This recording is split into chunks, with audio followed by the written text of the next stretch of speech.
అయ్యుండి కూడా నాకు ఇంత బ్లడ్ పోతే ఇంత కూడా పట్టించుకోలేదు ఫ్రెండ్స్. అది నన్ను పక్కనుండి అక్క అన్నా కానీ వేస్ట్ దీన్ని నిజంగానే. అదే నేనైతే ఎంత పనున్న వదిలేసేసి మా అక్క ఏమైపోయిందని పరిగెత్తుకుని వచ్చి చూద్దును.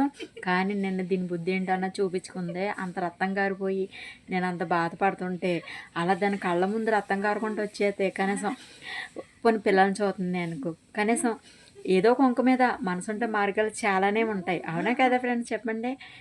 ఎలాగోలాగా వచ్చి పాపం ఏమైపోయింది ఏంటో అది. అదే నేనైతే ఆగలుతుందా నా ప్రాణం. దానికి నాకున్న ఇది అదనమాట. అర్థమవుతుందా? అది నాకేంటో మనసులోంచి వస్తుంది.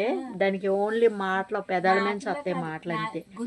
లోపలైతే ఏం ప్రేమ లేదు నిజంగా. సాటి ఇండియదై కూడా సాటి ఇండి మీరు కనీసం ఒక విషయం, మీరు పడ్డ బాధలు అరసకం కూడా పడలేదు. ఇది సాటి నా తోడు పొద్దున లేసి ఇది నేను కుక్క పిల్లలకు కలిసి ఉంటాం రైతుల పగలోనే. ఇంచు కూడా దానికి అసలు ఎంత కూడా బాధ రాలేదు. అది మొహందా. కాకపోతే నా వల్ల మీరు అందరూ కూడా చాలా చాలా ఫీల్ అయ్యారు, చాలా బాధపడ్డారు. పాపం మీ అమ్మాయికి ఎలా జరిగింది ఏంటి అని కూడా చాలామంది కామెంట్లు పెట్టారు. I so happy. కానీ ఇదైతే మట్టుకి దీన్ని మట్టుకి ఇక్కడ పెట్టుకుంటాను. గుడ్ ఎక్కడ పెట్టుకుంటానో అక్కడ పెట్టుకుంటాను అంతే. అది అర్థమవుతుందా.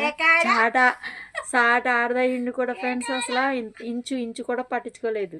మళ్ళీ మన ఇండియాదే ఇది. దీనికి హృదయం లేదు.